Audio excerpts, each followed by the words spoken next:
The first time I took medication for ADHD, I was like in college probably.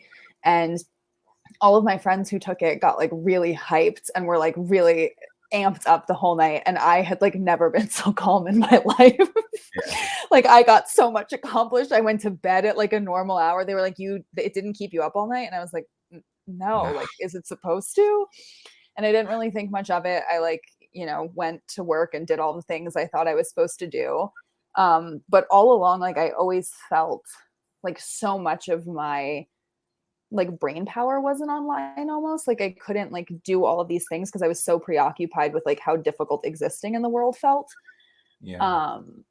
And I didn't really know like what any of that meant. I was just like going through my life. But as I got to my like end of my 30s, I was in kind of a not great relationship. And I just kept telling my somatic coach at the time, like how tired I was. I was like, and everyone keeps Mm. asking why. And I don't know. Like I had a really good job. I was nourishing myself. I went to acupuncture twice a month. I got a massage once a month. Like I was like taking such good care of myself. And it was like just to like achieve homeostasis. Like it was like just to function. Like that's what was required to take care of me and like nourish me. Just getting by. And yeah, truly. And at one point she was like, listen, I like can't diagnose you with anything, but your couples therapist who I was with my not great partner had mentioned like, oh, like she can't help it, like she just has ADHD. And I was like, I didn't say that. Like who says who? And I like went about it, but then I talked to my somatic coach and she was like, why don't you just go and do the like do the intake and see what the doctor says, and like if you existing in the world feels like you're carrying 50 pounds every day and some form of medication can make you feel like you're only carrying 20 pounds, like isn't Mm. that worth Look exploring into. this? And I was like, I don't know. And she was like, is this like an aversion to medication because you like have this idea that you have to be able to do it on your own? And I was like, maybe, you know what, like I'll just go and I'll see. Cause like they could just say I don't have ADHD.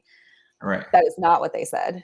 It was like a crazy, it was like the score was like out of 100 and it was like the 90, like a high 90 percentile. And Like I was like, everything you were like aligning with, right? yeah, my like former gifted kid was like, so you're telling me I got an A plus in ADHD. And they gave me, a prescription and I started taking it. And I like, honestly, I think I cried the first day. Like I was like, oh, like I see that a lot. Yeah. I can actually just do these things that felt so difficult for so long. Yeah. Like, uh, for me, the biggest thing is I really struggle with like taking everything. I have a lot of really big ideas and taking those ideas and like Doing. synthesizing them into something that is like actionable is so difficult for me when I'm Right. unmedicated. But the second I take the medication, I'm like, oh, this goes here, and I can just like process so Locking. like seamlessly. Mm.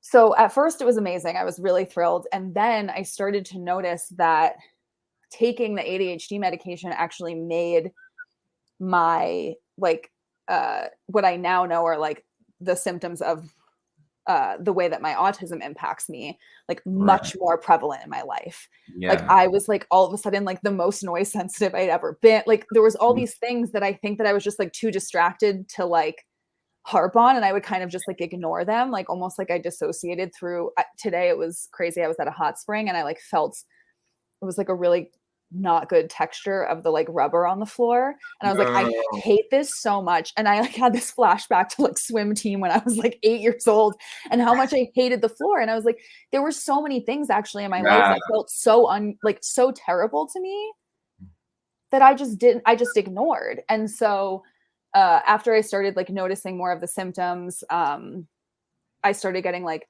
a lot of content on like TikTok. And then um, so my background actually is international affairs, but my like my like focus of study was contemporary culture and society. So I did like a lot of like anthropology, sociology. So like research is like my favorite. And so I just like went into a black hole of like months of just like researching autism and like studies that people had done, and how like so many of them are just on like young boys, and like they didn't actually, and they're like all white boys too. So like they didn't study literally anybody else. And so it skewed the entire like diagnostic criteria. And then also like so much of the diagnosis is about the way we impact the world. Whereas like so much of my experience as an ADHD individual is internal. Like it's all what I'm experiencing, but I never made that anybody else's problem. And so they just didn't notice it. And so the journey since finding that piece out has been really wild. And I've like, the journey of unmasking has been really beautiful and messy and overwhelming. And there's, you know, a lot of grief that comes along with all the things that I didn't know, like that I was just unaware of, all the help I didn't get, all of the support I didn't have, all of the ways I ignored my needs for so long.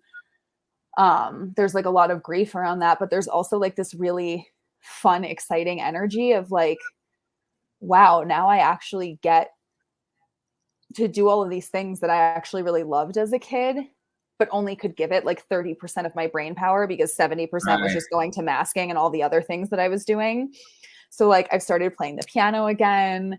I've started like coloring and like reading like fantasy books that I like loved as a kid, and just like really diving into all of these like things that make me so excited. And there's so much information. Like I see the comment right now, like there's so much information out there.